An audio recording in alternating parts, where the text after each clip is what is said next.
Coming to you from his studio in downtown San Francisco, this is the Backstage Bay Area podcast. And now, here's your host, Steve Roby. Hey, welcome everyone. This is Backstage Bay Area. Thanks for joining us. I'm Steve Roby. Today we're celebrating one of jazz's great living lineages. My guest is saxophonist, composer, and educator TK Blue, a longtime member of Randy Weston's African Rhythms Ensemble and Weston's former musical director and arranger. TK has performed with artists like Don Cherry, Miriam Makeba, Archie Shepp, and Pharaoh Sanders. He now leads the African Rhythms Alumni Ensemble at SFJAZZ in a 3-night, 6-show centennial tribute to Randy Weston in the Joe Henderson Lab. TK Blue joins me now. Hi, TK. Welcome to Backstage Bay Area. Hey, Steve, how you doing, man? It's a pleasure to be with you today and also to talk about the great NEA Jazz Master Dr. Randy Weston. And it's, can I say, serendipitous because today, Monday, April 6th, is literally the 100th centennial. Wow. For Dr. Weston. He would be turning 100 years old. So we had a great celebration recently. The last 3 nights we were at Lincoln Center. Wow. At Dizzy's Club Coca-Cola, Jazz in Lincoln Center. We honored Randy, again, 6 shows, 2 shows a night, Friday, Saturday, and Sunday. And it was absolutely fantastic with the African Rhythms Alumni Quintet, which will be in the Bay Area this week. Absolutely. This weekend, yeah. And this features, of course, myself as the musical director, saxophone, flute, kalimba. We have Chief Baba Neil Clark, who was Randy's longtime percussionist, African percussionist. Alex Blake, who played with Randy longer than anyone in this group, even before me. I saw Alex with Randy in the late 70s. He'll be on bass. We have Sharp Radway, a great pianist who has literally internalized and memorized, not just on a musical level, but on a deeply spiritual level, the chordal harmonic structure of Randy's music. And quite often, Steve, when we're playing, if my eyes are closed, I think Randy's been reincarnated and he's sitting at the piano with Sharp, you know. And then on trombone, the gentleman took Benny Powell's place. Benny was our longtime trombonist, and he passed away in 2010. And Frank Lacey came in and filled the chair for Benny, and he did it quite admirably. He's our trombonist. So that's the quintet. We're gonna play a lot of Western classics and some more obscure tunes that Randy composed that probably didn't get as well known. But of course, we're gonna play stuff like High Fly, Little Niles, Blue Moses, those things that are jazz standards today. All right. Well, let's not give it all away. I'll bring that up in the latter part of the show. Okay. But for now, let's talk about your musical roots. For listeners who may be new to your story, how did your musical path first begin, and what led you into Randy Weston's world? Well, you know, I'm born in the Bronx, New York. I grew up in Long Island, but my parents both are from the Caribbean. My mother's from Trinidad, and my father was from Jamaica. So there was always a lot of music in the house, especially the Caribbean music I got to listen to. But my mother, she was very much into jazz, and she had a lot of recordings by Horace Silver and especially Louis Armstrong. So my first instrument in elementary school was the trumpet. And then I gravitated towards the drums, and then I got into sports and, you know, all the things that adolescents and teenagers get into. Sure. I kind of put music on the sideline, but then in high school, I started getting interested again and by the flute. And I never forget hearing, I heard this group called Mandrill. Oh, yeah. And it was a guy playing flute on that recording, and I really loved the way it sounded. So I started, you know, and then I grew up on Motown. So I was checking out Maceo Parker with James Brown. Oh my gosh. And that led me to the saxophone. So I went like a circuitous route going backwards almost. And then Pharaoh Sanders' record, Great as a Master Plan, that was a mantra for us in high school. I was very much into Pharaoh. So in college, I was playing flute and clarinet, and then I started branching out into the saxophone arena with the alto and the soprano. Actually, the first saxophone I got was soprano because through Pharaoh, I got turned on to Coltrane and, my favorite things and Chim Chim Cheree, Softly in the Morning Sunrise, Afro Blue. all these tunes he recorded on soprano. And so I really got into the soprano. And then, through Jazzmobile in New York, which is an organization where you can study jazz for free, literally, and with all the masters. I was really lucky because I was in college in the 1970s in NYU and Columbia, but as far as learning how to play jazz, you had organizations like Jazzmobile, where I studied with Jimmy Heath, Frank Foster, Ernie Wilkins, Chris Woods. All of those people taught there. Dr. Billy Taylor would come up and let us support Thad Jones, Sonny Red, Charlie Persip, Benny Powell, Jimmy Owens. Oh, it was crazy. And you studied with them on the weekend. Then you also had Henry Street Settlement, where Paul West, the great bassist, and Billy Mitchell, the saxophonist, taught. You had the Jazz Interactions, where Paul Newman, the trumpeter, he ran that. He ran Joe Newman, excuse me, I said Paul Newman. Joe Newman ran that program. And my flute teacher at Jazz Interactions was none other than Rahsaan Roland Kirk. Oh, my gosh. And when Rahsaan couldn't make the class, his sub was Yusef Latif. Oh, my.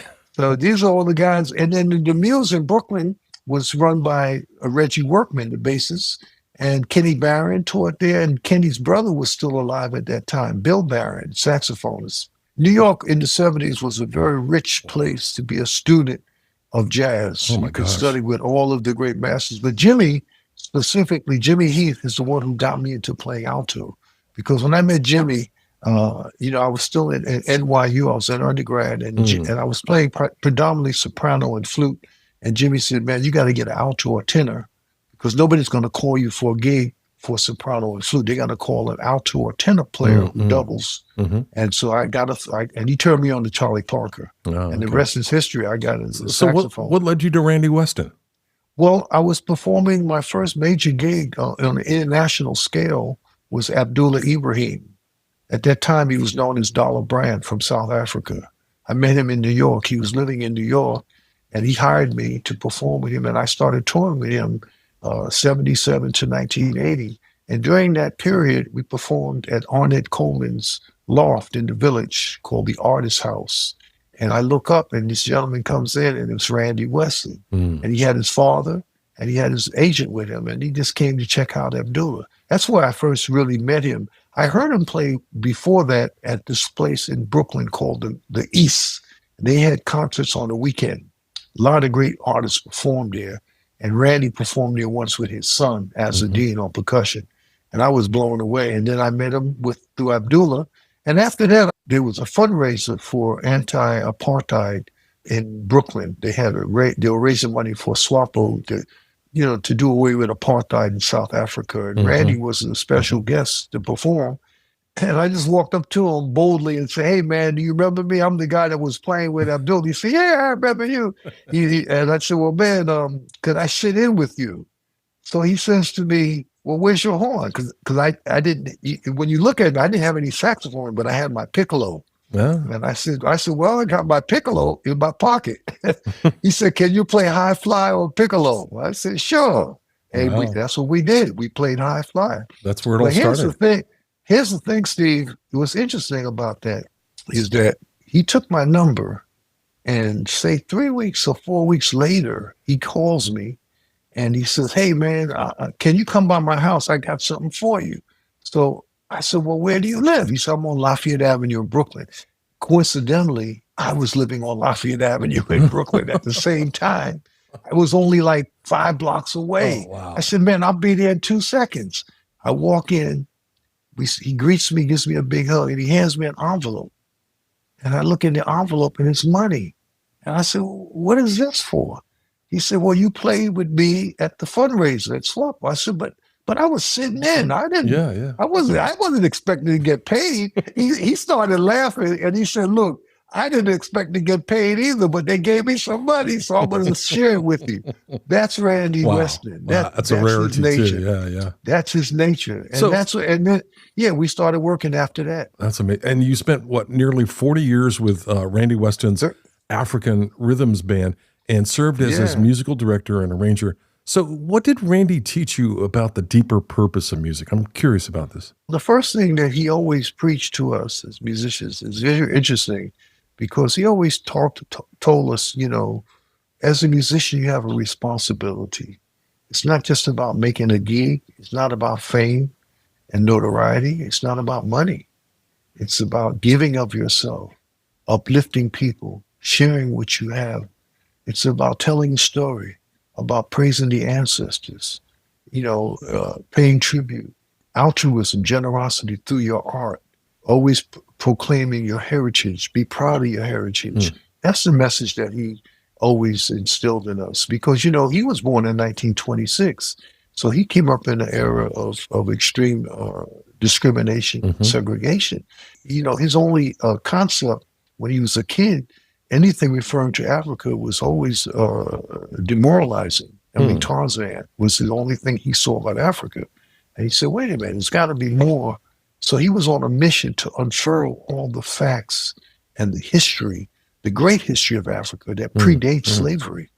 And he did, through his research, he found out about the great universities at Fez and Timbuktu, the Dahomey Empire, the great universities in Alexandria, the Kush that led birth to Egyptian civilization, where Kush has the first pyramids, where they studied science, where they studied astrology, mathematics, they had many forms of language, they had heart surgery, they had herbal medicine. They were very sophisticated empires and societies in Africa that we don't know about, we don't hear about, because they're not in the history books. And he learned that through books like Stolen Legacy and Great Men of Color, things like that. He learned how folks in Europe actually went to Africa to study, especially the folks from Greece. And when you're reading world history and you read about Greek philosophies and Greek philosophers who are the father of this and the father of that, when you do further research, you see that they actually studied in Egypt, they studied in Africa. So what does that do? It gives us a different perspective as an African American, that we can walk with our heads up high. We don't have to be ashamed that, I come from slavery. No. And that's what he was always on this mission. And also through music, he was always interested in seeing how the musical diaspora owes so much to the continent of Africa. And I tell you, Steve, I've been all over the continent. I've been very blessed because I've done several USIA State Department tours with my band in East Africa, West Africa, North Africa. I've heard roots of a lot of music that I grew up with. I heard roots of calypso. I heard roots of reggae. I heard the roots of samba and the bossa nova, swing. All those rhythms you hear in Africa, but being played by traditional instruments, by traditional musicians. That's why Randy called this group African Rhythms, because those rhythms, like I spent time in Mozambique, and then I went to Brazil, and I say, oh man, because Mozambique was a colony of Portugal, and many of the slaves that went from Mozambique went to Brazil, and that's why you have that musical transference of rhythms and of sounds. So it's been really a blessing with Dr. Weston to learn about this history. Yeah. And he had books on all of this information. His house was like a university. Oh my God. He was very learned. He was as a scholar. He had books on every facet of traditional African life, history, music, the griots, the jollies. He opened a club called African Rhythms in Tangier. Wow. That's where he lived. And he aligned himself with the great musicians of Morocco known as the Gnawa musicians. And these people, it sounds like to me, there's a book inside you with all these great stories. Yeah. Well, it's just from life experience. Yeah. From life experience, So that's why we are honoring him all year. In fact, not just this week. We did things at Disney's, but we're going to California. We can't wait to come out to see you guys and play at the SFJAZZ. And we're really excited about it because it's been a while. I mean, I played with Randy in the Bay Area before, but it's been so long. Right. So we're really, we came out. In fact, we were coming out during one of those earthquakes. I think it was in 88 or 89. Yeah. The big one. Yeah. In fact, it's interesting because I met Danny Glover, the actor, in Paris, and he was living in San Francisco. at that time. And I remember him coming to the show, and he said, "Look, you should come back with me and stay at my house tonight because, you know, the Bay Bridge was down and you're going to have a lot of problems trying to get to I think we were playing at one of those clubs at Yoshi's or in Oakland, Oakland or Berkeley. I can't remember. Yeah. And anyway, I stayed with him that night. Yeah. So we're really excited to come out. Well, to you the know, Bay I'd like to play a couple of your tracks. And the first one I'd like to discuss with you is the track is called "The Wise One Speaks." And the piece originated from something Randy told the band before a concert in Belgium, that playing was about giving, uplifting the audience, telling a story, and spreading love through the instrument. What stands out to you from that moment, and how did that evolve into a composition? Well, you know, the first thing that caught us all off guard, because before a show, he's resting. He never calls a meeting. So this was the first time. I played with him for 38 years, and I'd never had a situation where he wanted to have a meeting right before the show, because he very rarely, if ever, programmed what he was going to play. I mean, of course, there was some things that like when we were doing things with university big bands or various large ensembles, we had a repertoire, we had a program.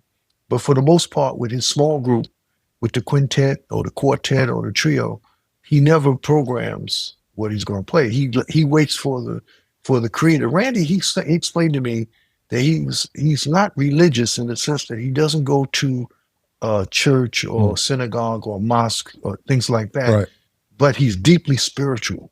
That's how he explained it to me. He believes strongly in the creator, and he lives his life like that. So he explained to us how, you know, this meeting, and it caught us off guard, but it was profound because he was imparting wisdom, jewels of wisdom upon us. Nice. Just letting us know, you know, that, you know, we have a responsibility as an artist, as a musician. Right. And we have not just to people, but we have a responsibility to Mother Earth, to the planet, to be respectful of the planet and to contribute to the planet through our music.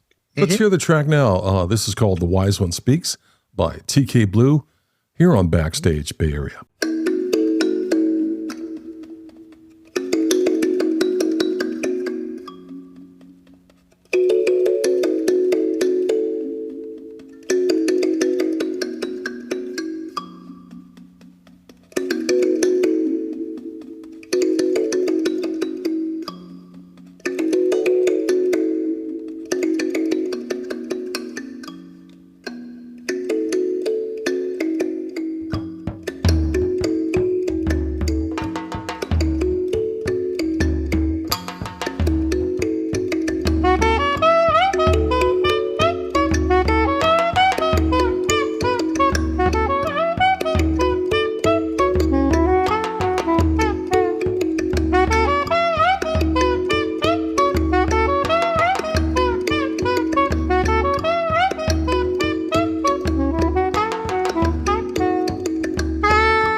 That was "The Wise One Speaks" from the album "The Rhythms Continue" by TK Blue.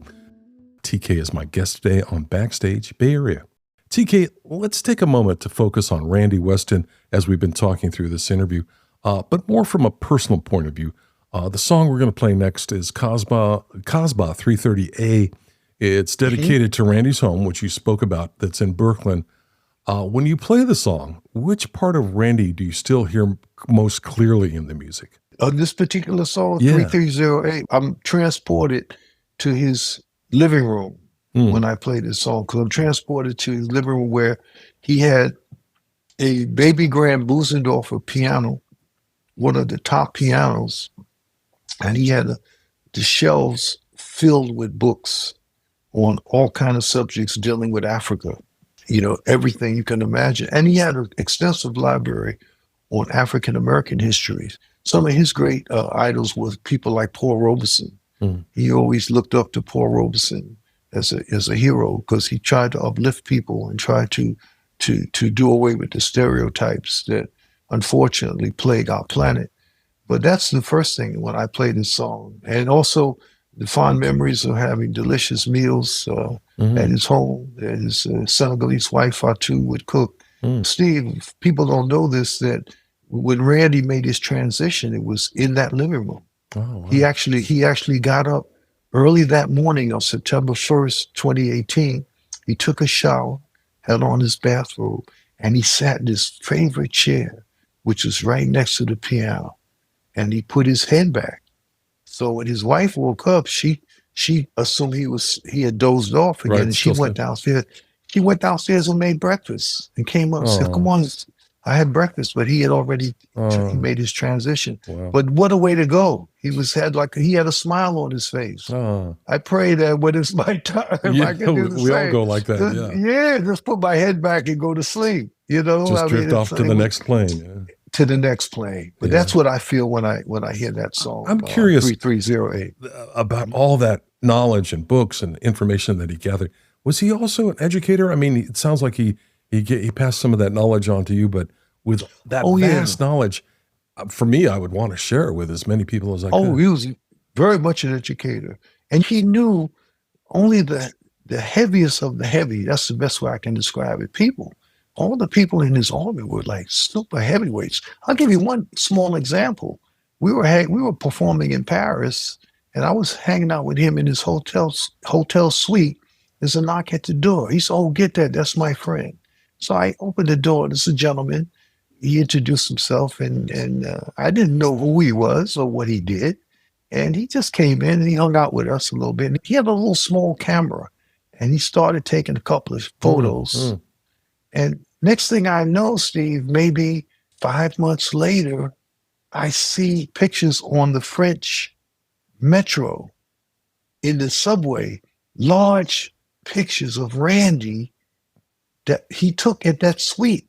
And it was advertising an upcoming concert we were going to do with the Ganawa musicians. So I said, wait a minute, that guy, who was this guy? Come to find out, this guy, his name was Henri Cartier-Bresson. Okay. All right. Yeah, famous photographer. One of the greatest photographers. There you go. He started photojournalism. And that's the kind of people that Randy, that's the circles that he in. I mean, Well, I hope somebody preserved his archives and his archives are at Harvard University. Oh, good. Yeah, in fact, they're doing a celebration for him on April the 12th at Harvard. And I think NEA Jazz Master Dr. Willard Jenkins, who co-wrote Randy's biography, he's going to be there to talk about him. Nice. And I think V.J. Iyer, the great pianist, he's going to, because I think he teaches up there. I think he's one of the music teachers there. He's going to do some performing. So yeah, his archives are preserved. Still lives on. Yeah, good. Yeah, well, definitely. Let's play this track now that we've been talking about. Okay. Casbah 330A. And when we come back, I'll ask TK about his upcoming SFJAZZ performances.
That was Casbah 330A, another track from TK Blues album.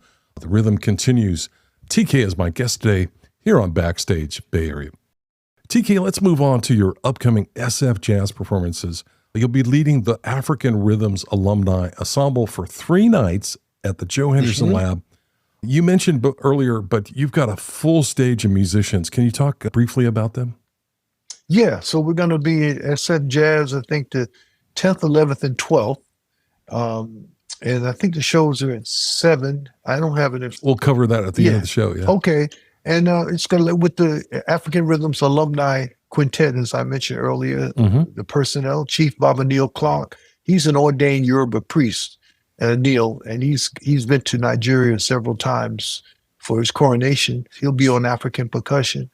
Frank Lacey is on trombone, Alex Blake on bass, Sharp Radway on piano, and myself on saxophone, flute, and kalimba. Nice. And we're going to be playing a lot of classic repertoire of Dr. Weston, including like a song, for example, there's a song of his that I'm sure many people in the Bay Area have not heard called Portrait of Patsy J.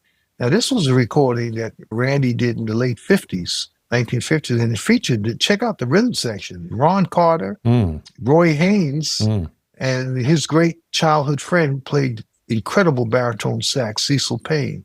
That's the band. And unfortunately, this recording didn't come out when it was recorded. It came out many years later, but on a compilation with Mosaic.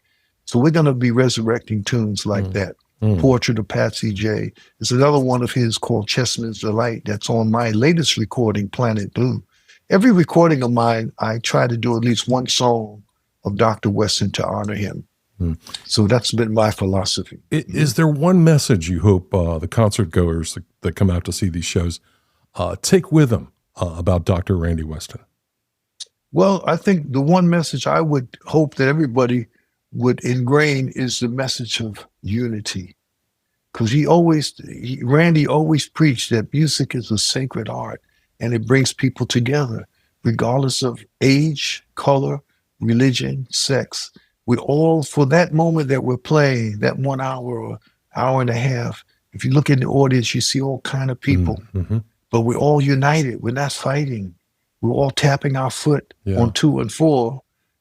And that's a beautiful thing because you think about it, not many things can bring people together of all different persuasions. And people in that room, some could be Republicans, some could be Democrats, it doesn't matter. Everybody's, for that period, there's no fighting. Yeah. It's all love. And that's the message that Dr. Weston always preached with music. He considered music a sacred art. Wow. You can't touch it. You can't smell it, but you can feel it. Absolutely. You can feel it, So I think that's what he wants to do. And many musicians have called SFJAZZ the Temple of Jazz because it's such a unique place to play jazz music. And such as yourself, you're honoring Dr. Randy Weston. Let me remind our listeners, you can catch TK Blue and the African Rhythms Alumni Ensemble at SFJAZZ's Joe Henderson Lab in San Francisco for a centennial tribute to Randy Weston, running from Friday, April 10th through Sunday, April 12th. Show times are 7 and 8:30 p.m. on Friday and Saturday, and 6 p.m. and 7:30 p.m. on Sunday. I would say, since it's open seating, little tip from me to you and to the listener, get there early. Get a good seat up front. There's really not a bad seat, and it's such a wonderful, intimate venue to play there at the Joe Henderson Lab. So get there early, get your tickets now, and for more information, visit sfjazz.org. TK, thank you for joining me and for sharing more about Randy Weston and these upcoming shows, and happy birthday, Randy. Yes, happy birthday. And also, Steve, we need to mention, I think the Saturday, the 11th in the afternoon, we're going to be at the Museum of the African Diaspora. And that's a free event. Yes, I think that's at 1:00. I'll put the link in the show description for this podcast. Yeah. But thanks for bringing that up. That's very important. Yes, no problem. And I hope I have a chance to meet you, Steve, when I come out. Me too. It would be my honor. Okay. Okay, TK, thank you again. And take care. Can't wait to get you out here in San Francisco. Okay, God bless you. I'm looking forward to seeing everybody at the show. This is Backstage Bay Area. Stay tuned for these messages. Are you a jazz musician preparing for a run in San Francisco? The Backstage Bay Area podcast wants to help tell your story. We are currently filling our guest lineup with the artists keeping the jazz scene alive. If you have dates booked at a local club or concert hall, let's get you on the mic to discuss your latest work. Connect with us directly. Send an email to backstage.sfbay@gmail.com. Just let us know when you'll be playing in San Francisco. That's backstage.sfbay@gmail.com. Backstage Bay Area is dedicated to keeping jazz alive in the 415 by spotlighting the artists, presenters, and venues that sustain this music. The most meaningful way to support local jazz is simple. Show up, buy a ticket, and experience the music live. Visit BackstageBayArea.com and explore our upcoming concerts section, featuring both a weekly guide and a weekend guide to jazz shows across the region, plus the latest concert news. Thank you for keeping jazz alive in the 415. You've been listening to the Backstage Bay Area podcast. Visit us on the web at BackstageBayArea.com. And don't forget to keep jazz alive in the 415.